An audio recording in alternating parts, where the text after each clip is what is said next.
What's good, Elevators? It's your boy Elevation here with another episode of the JBP Elevated, where we speak on the Joe Budden Podcast and all of his co-hosts on and off the pod.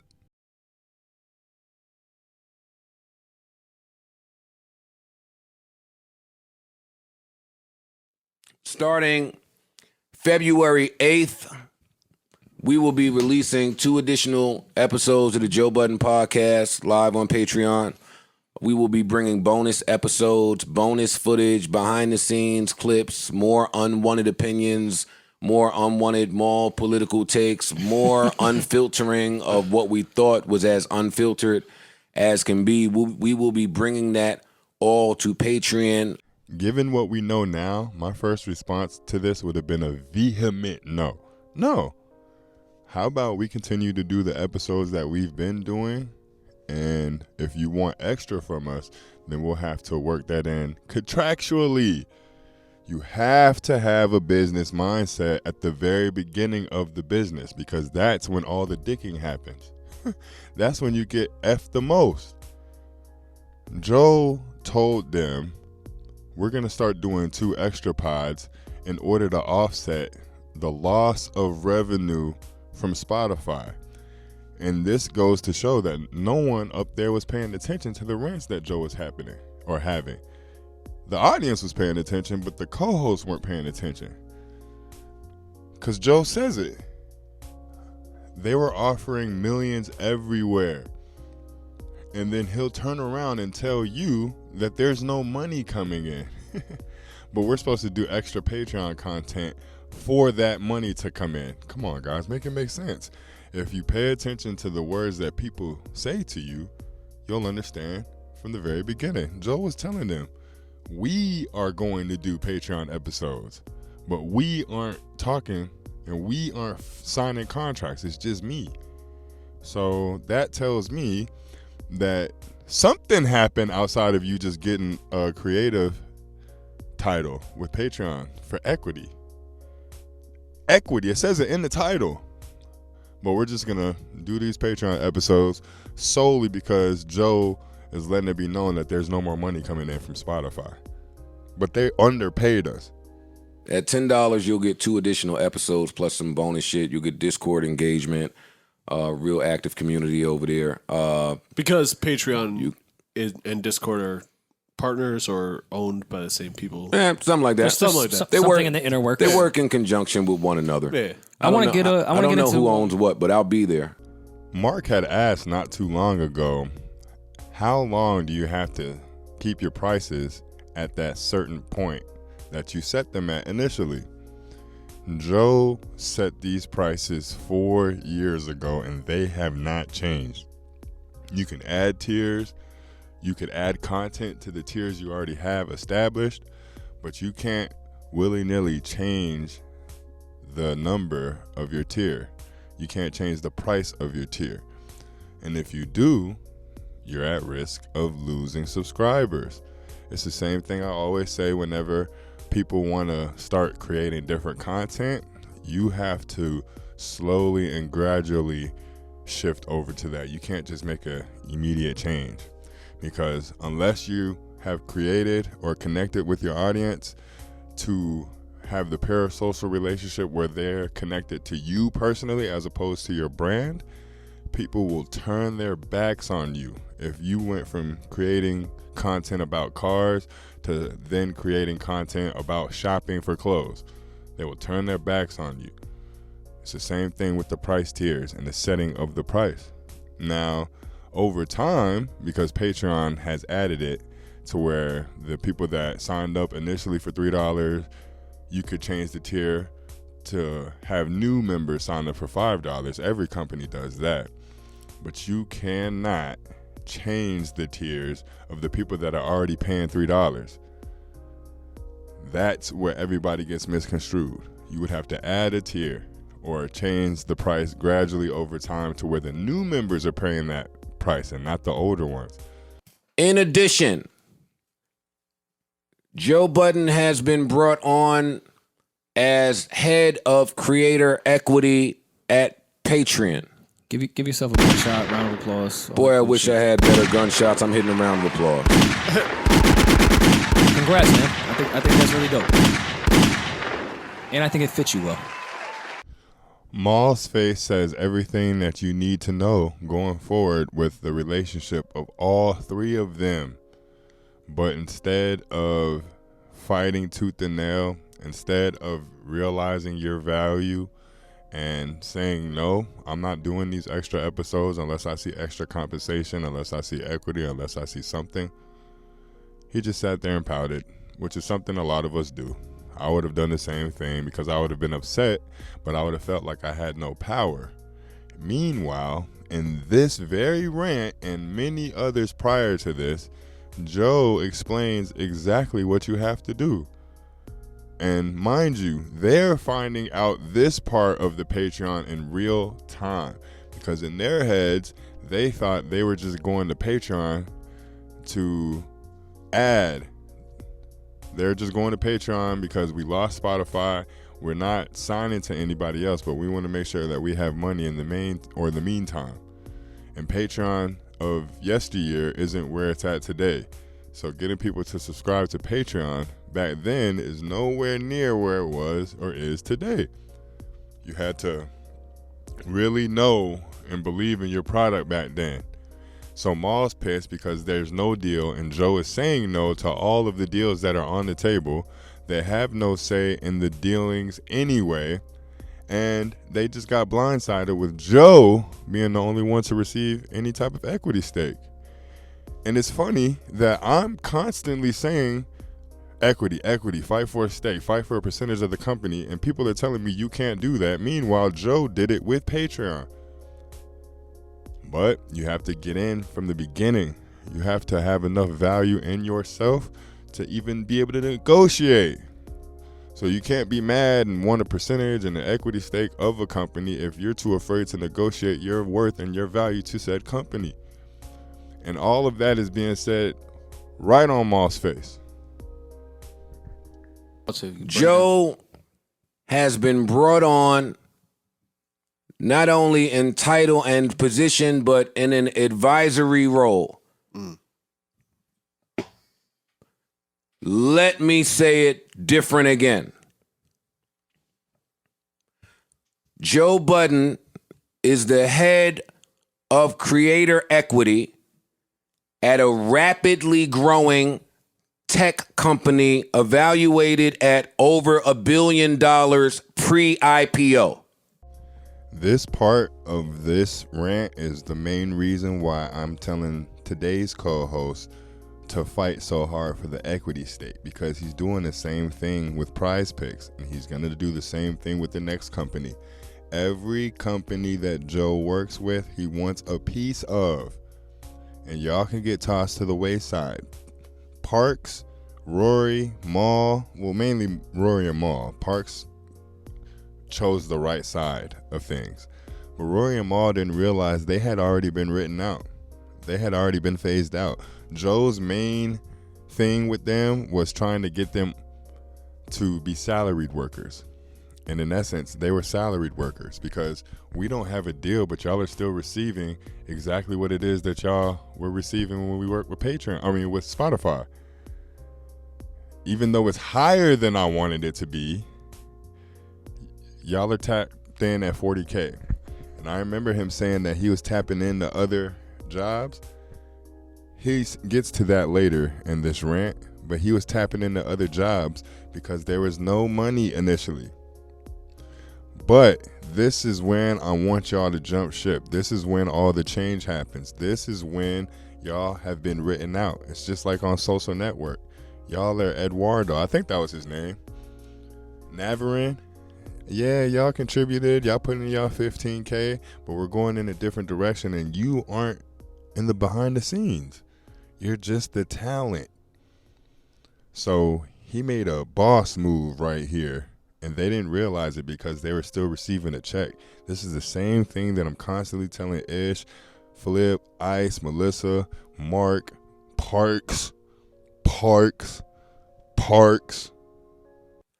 Too many times, too many creators have made too much of an impact at too many companies without being able to participate in any upside. Sound familiar? Does this sound familiar? When Joe went to Patreon, he said it himself. He was broke. B-R-O-K-E. I don't have no money. And now, according to the New York Times, he's being valuated at $20 million annually. So he went from 0 to 20 million in 4 years. But y'all aren't hearing what I'm saying about this particular sentence that he just said. That's a bet. Why do it take for Patreon to give Joe this position? Like, why didn't this happen before? How could you be impactful in so many different places and raise market share in so many different places and just adhere to the broken monetization systems that are in place for creatives? To answer your question, Joe, Patreon saw the value in you, and you caught Patreon at the correct moment. When you were asking Spotify and Complex and Revolt for the deal that you got at Patreon, they deemed themselves as established companies already. Patreon knew they were on the outskirts trying to get in, and if they had you as one of the faces, it changes everything. They would have absolutely went to Matt and Shane, but Matt and Shane were looking at Patreon at the time like, I don't want to do this. So they didn't. And of course, that's just me speculating, but you came at the right time. Now, you're on the other side of things. You, in essence, are Spotify to the current co-host. Their time might have passed, so everything that I'm saying to them probably is going in one ear and out the other. But at the end of the day, you, Joe, always say you never value contracts. So what happens when they say, I'm done, I don't want to do this anymore at this current rate, I will not return until this is satisfactory, until I have a percentage? What happens then?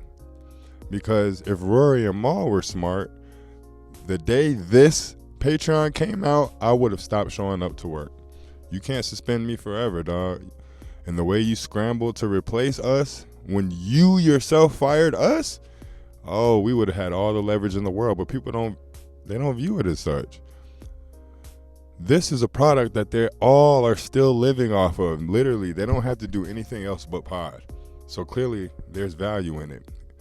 And you have to be able to see that 4 or 5 years ahead of time in order to make decisions for you to be an owner. Because I'll tell you why they made the wrong decision. Rory and Mal could have had complete ownership of their 300,000 subscribers, but now they're having to give a cut of all their YouTube revenue, of all their Spotify revenue, Patreon revenue to Colin, because they think he's promoting their shit. Meanwhile, they had all the leverage in the world with the person who makes the most money in the world independently podcasting, and Joe.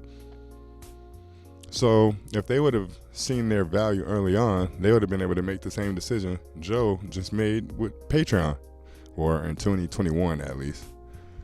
But people see that dollar and they need to take it, but Joe's about to get to that right now. I've been running around here saying, I've been telling every company that had ears, I've been telling every board member, every executive suite, this guy's best friend, this guy's right-hand man, anybody with ears, yo, I don't want any money. Another thing we need to normalize. What the fuck is in advance? These are the parts of the rants that go over everyone's heads. I don't need any money at all. This is the difference between an owner and a worker. Because the first thing people ask for on the contract is, how much am I getting paid? And the difference between this situation, because Joe was getting told by everyone that they wanted to sign him. So clearly I have some wiggle room. If y'all want me, y'all are giving me numbers, and I haven't given y'all a cent. I haven't given y'all anything yet. A thought, a creation, nothing. And y'all are giving me these bigger numbers. Why? Why? The only difference between Joe and the co-host is the co-hosts are receiving the same runaround from Joe. He is coming immediately for the re-up. Why? Why? I thought we were doing terribly. The business is growing. Patreon numbers might be down, but the business is growing in every other avenue. And you are the one renegotiating as far as signing us for the same numbers. Why are y'all so content to resign? Because in y'all head, I'm thankful this is a job, instead of looking at it for what it really is. What the fuck is an advance? Why is he so quick and content to give me $250K every year? Why? But now that the numbers leak from Patreon, now everybody wants to be on their best behavior, or now everybody wants to go renegotiate. No, y'all already had the value. Guys, as much as the $20 million is Joe, and let's be clear, Joe deserves the bread that he's receiving. As much as it's a part of his, it's a part of y'all's. It's a part of y'all's. You could walk away right now, and what would Joe do? He'd pivot, but I bet he's going to do his damnedest to make you happy before having to pivot. But you have to do that before he pivots, because now it's too late. We're in his pivot phase, because it took y'all 2 or 3 years to realize something's going right here for us to still remain. Regardless of the narratives he creates, regardless of what's going on the actual pod, something has to be going right behind the scenes for him to have us here. The contracts remain the same, and he's still adding people and continuing to add people. Somebody's coming in September, but we're afraid to ask for things. It's too late at this point, but hopefully, because y'all are just workers, but y'all all have y'all outside entities, so hopefully y'all are paying attention to the things that are happening to y'all at the JBP, and y'all can make those things applicable to the people that y'all hire, and then continue the cycle, because that's all this is. It's one big cycle. No one ever fully makes the shift. They don't go from being the employee to being the best boss in the world. They just simply go from employee to boss, and it's just a totally different perspective. You hate how you get treated as the employee. You always feel that things could get better until you realize, as the boss, when you're controlling everything, oh, this is how I need this to go in order for this to be fruitful. You can't pay attention to the emotions of one coworker. You have to pay attention to the ship. Can we keep this thing afloat? Like, it's just certain habits and practices and conditioning that's been normalized that now there's a company that agrees that the shit has been wrong. And not only do they agree that the shit has been wrong, they also happen to be paying you niggas the fucking highest payout possible for your creations. Joe's right. He's right. And I've been preaching for like 2, maybe 3 weeks now about Patreon and who determines the value of your content. And I finally figured it out. And it's going to start with this video. YouTube, Instagram, Twitter, Facebook, all these platforms where I don't control the value of my content are literally just advertisements. From here on out, all of my best content will only reside on YouTube for a 2-week span. Everybody that wants to see older episodes, they're going to have to go to Patreon. They're going to have to go to the outlets that I hold my content on. I don't care how big YouTube gets. I don't care how big I get on Instagram. They can take it away at any given moment. But if I own my content and I hold the keys to it, and each individual piece you put out is an IP, how come I can't determine the value of it? YouTube will have it to where you have to get 4,000 watch hours before you could even get paid from a video. Meanwhile, they're putting advertisements on every video you make. Every single view you post or get and receive, they get something from it. And then they'll have the gall to tell us, well, the advertisers are only paying this much for 1,000 views. How can you tell me that? On Patreon, I'm close to $150 50 like actual dollars from Patreon that I'd receive, and I've only have like 20 something videos. If I only had 20 something videos on YouTube, they would determine how much I get for those 120 videos or those 20 videos. And that's only because that's how many subscribers I have. The more subscribers I get to the content that I own, the better it is for me.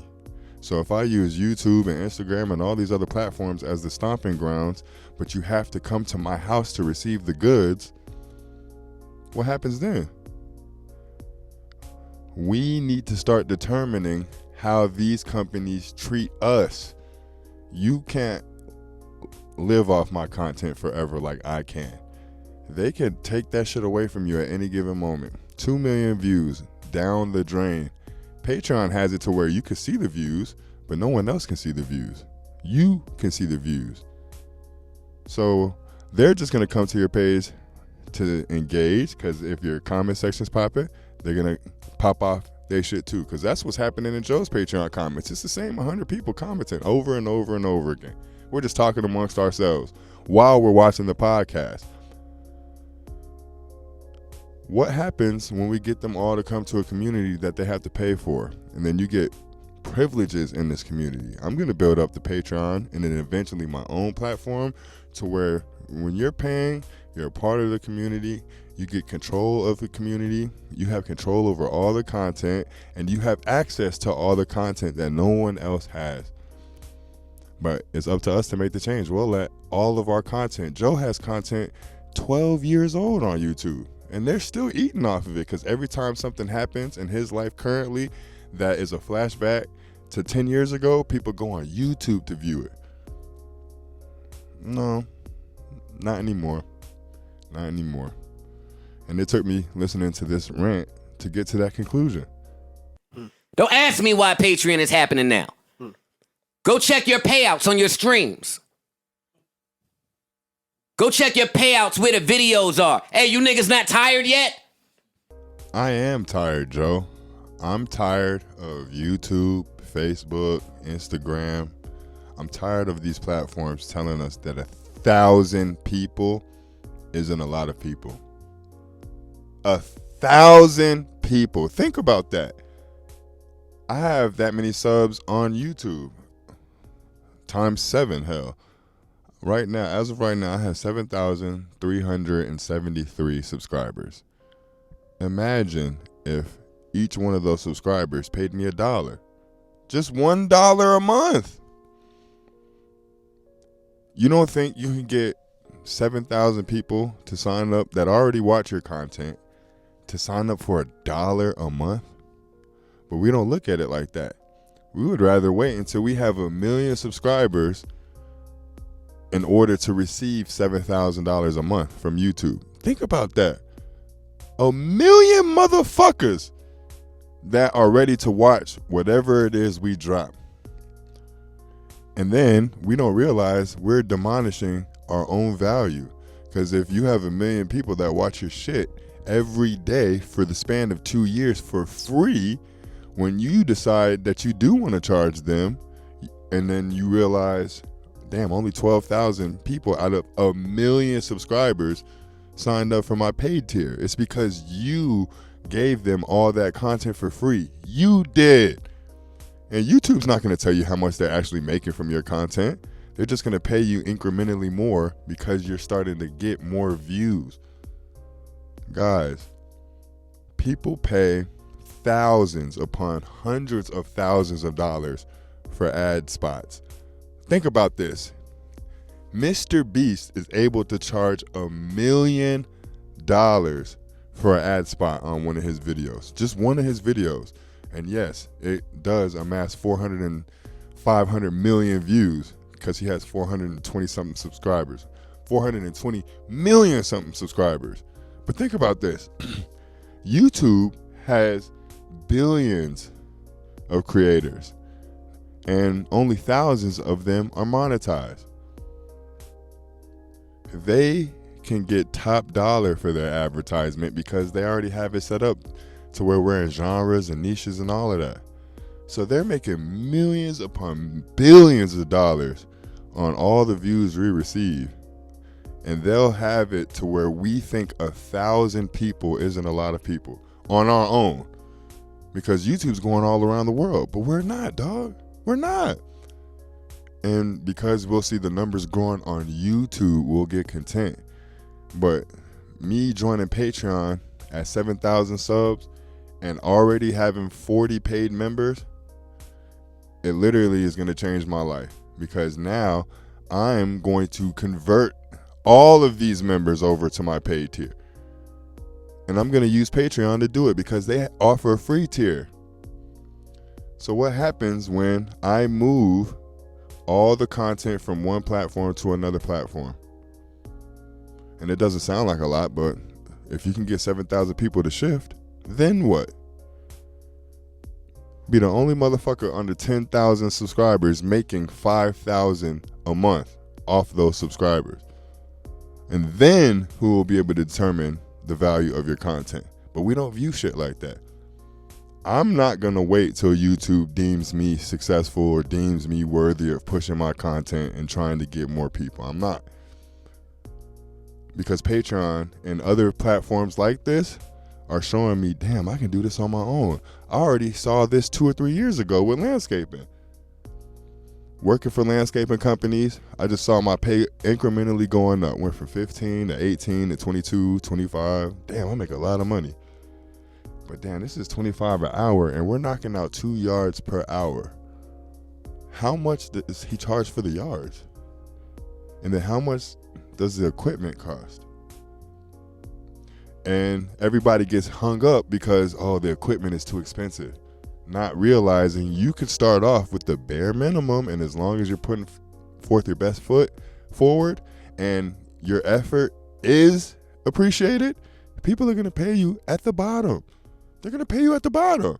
I started off with a $185 Toro, a freaking Ryobi blower, probably $80, and a weed eater that I still use from Walmart, $100. As opposed to spending thousands of dollars for the professional equipment, which I have now. But when I started off, I didn't have that. But you have to have the faith in yourself to get from point A to point B. I'm not waiting for YouTube to tell me, okay, nigga, now we feel that we can push you and now the advertising dollars are going to come in. I'm not concerned about the advertisers, dog, because I don't want to push their product. They're not just paying me just to pay me. They're paying me to get to my subscribers. So if they're going to show me that I can make tens of thousands of dollars off of the people that already come to watch me, why the fuck can't I? Why the fuck can't I? And why the fuck can't you? This is real shit. The guard is changing and creators have the leverage. And if y'all not going to treat us accordingly, then we're going to go and make our own decisions and do our own thing. And some of these platforms is going to have to get used to a whole community of people upping and leaving. Or you're just going to have to acknowledge who exactly is raising the market share around certain places. We have the leverage. What part of that do you not understand? We do. And to use Joe's point that he's always speaking on, what happens when 7 through 10 of the top creators of each genre deems YouTube no longer viable for them?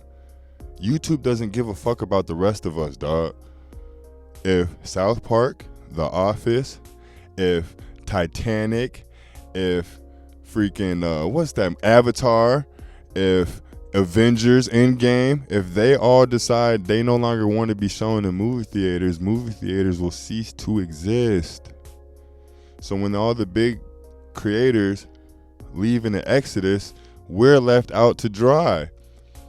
And all this time that we spent building up these platforms and building up our audience on these platforms, poof, it disappears in thin air instead of us trying to convert the audience that we have on these platforms into our actual audience. We'll try to move them from platform to platform to platform because these platforms are paying us. Meanwhile, Patreon is having it set up to where you can control what they pay you. You can set your own price. And the better we get, the better it is for all of us, because yes, I'm going to be rich because I'm taking a percentage of everyone's contract through me because y'all are posting on my platform. But y'all determine the price. And if you have enough people willing to pay that price, ta-da, you can make way more than you can on YouTube. You think Joe is an anomaly? The number may be an anomaly, but do you think the position he placed himself in is an anomaly? I don't. I don't at all. I've already proven it to myself that I can make money on my own. I don't have to work for anybody. But we'll spend 10, 15 years building up a platform, thinking that we're building up our audience, but then the platform disappears and poof, there goes our audience. Because we didn't take the time to engage with them. We didn't get any of their information. We just knew they were going to come watch our shit. Meanwhile, we have thousands of people that tune into our shit every day. And I have people in my comment section telling me every day, first, early, I only watch you. You speak on a more famous nigga than you, but I only watch you. And I'm supposed to take that for granted? I'm supposed to let YouTube see this and hold me hostage because they're paying me more and more and more each month? And trust me, that shit is beautiful. I'm telling you, prior to me making this video and me dedicating the time to make this long form content, I had it in my head that I was just gonna grow. I'm gonna have 10,000 subscribers on YouTube before the end of the year. And yes, that is an accomplishment. But what the fuck am I gonna do with those 10K if YouTube says we won't pay you anymore? You're done. I didn't take any time to try to convert any of those 10,000 people to being my fan. They're fans of YouTube, and I just happen to be one of the best channels on YouTube in their eyes. They're not fans of me, though. And we're not taking the time to convert because YouTube has our best interests at heart. And I'm not saying Patreon is the end-all, be-all, but at least it's a start. At least you get to dictate how much you charge for what people view of you. And we're just letting these motherfuckers get away with highway robbery because we're not viewing the value in ourselves. But we have to start thinking, what happens if Joe no longer wants to post to YouTube? So I want to celebrate this because it is huge. It is huge. Dennis Rodman only ever cared about a board. It's all about the end game, dog. I don't care what's happening now if in 4 years I can make the most money here doing what I'm doing, just staying consistent, than I would anywhere else, regardless of who offers me millions of dollars. I have to stay the course. Dennis only cared about the board because the board's got him paid. Joe only cares about the board because he wants equity. Where's your end game on the board? I'm about to show people we don't have to wait until we're super huge to make super huge money. Thousands of people watch me daily, dog, and YouTube will have it to where I'm thinking I'm not doing enough. 1,000 people within an hour watch every video I drop, and YouTube will have me believing that that's not enough. What happens if I get 400 of those people to tune into my Patreon channel every day? And then when I continue to grow on YouTube, what happens if I get a quarter of those people to spend $1 on my channel? That's it.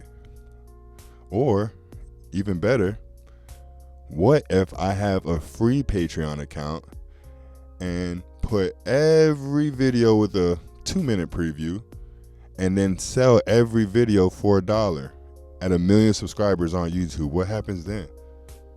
What happens then? So let me paint the picture a little bit clearer for the idiots that were talking a few months ago. We took some of Cash App and Bitcoin. They allowed it. Bitcoin in 2010 was worth, what, 9 cents, 38 cents, something like that, something stupid like that. 10 years later, it's at, what, 38 grand?